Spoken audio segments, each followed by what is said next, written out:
ang istoryang iuluhanok ang duha ka anak. Kini nga sugilanon, giisgutan kabahin sa duha ka anak kag isugo sa ilang amahan.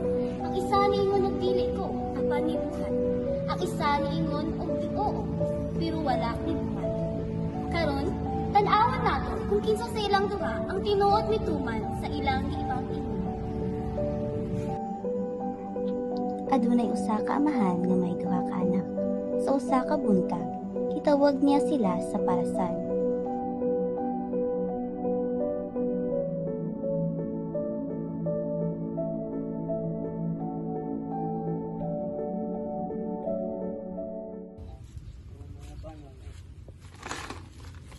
Ilyas! Jonas! Dali mo!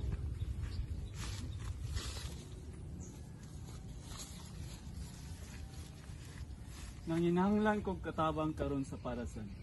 Hinog na ang ani, kung dili na magpaabot ang andong. Ilyas, ato na sa uma. Trabaho na. Dili ko. Aw, sige.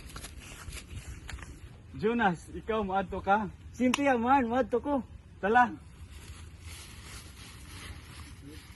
Ang usa mitubag og dili apan nagbasol.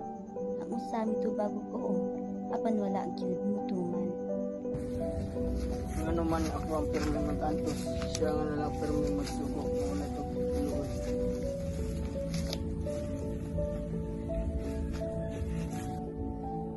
Pero siya may nagpadako na ko, trabaho bisan sakit, ang hatag na ko ban bisan siya walay nahabilin. Sayop ko.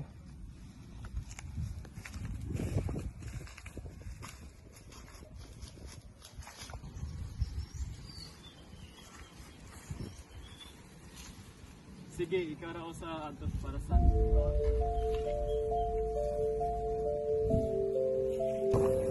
At to sa parasan, ingon niya.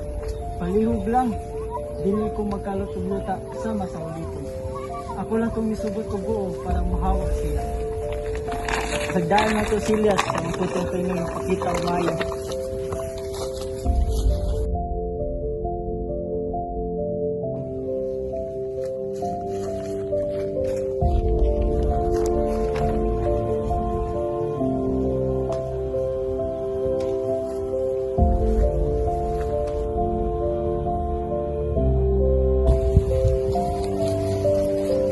Uy, ikaw muna na, Ilyas. Hindi dumadilin na nasayop ko. Akbay mo dito. Ikaw, Jonas. Ingon ko kumato ko, kung ako lang imuhaton. Angin na ang pulo. Jonas, ang tinuod na magtuman makita sa pulo.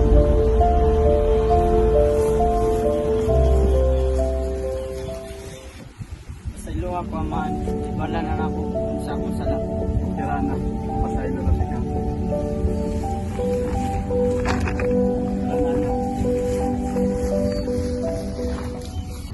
Kinsa sa ilang duha ang tinuod nga mituman sa pubutong samahan. Ang nagbasol og tibalik, dili lang ang maayong panulti. Kay mas digo ang buhat kaysa saan. Ug ang pagbasol magdala sa tao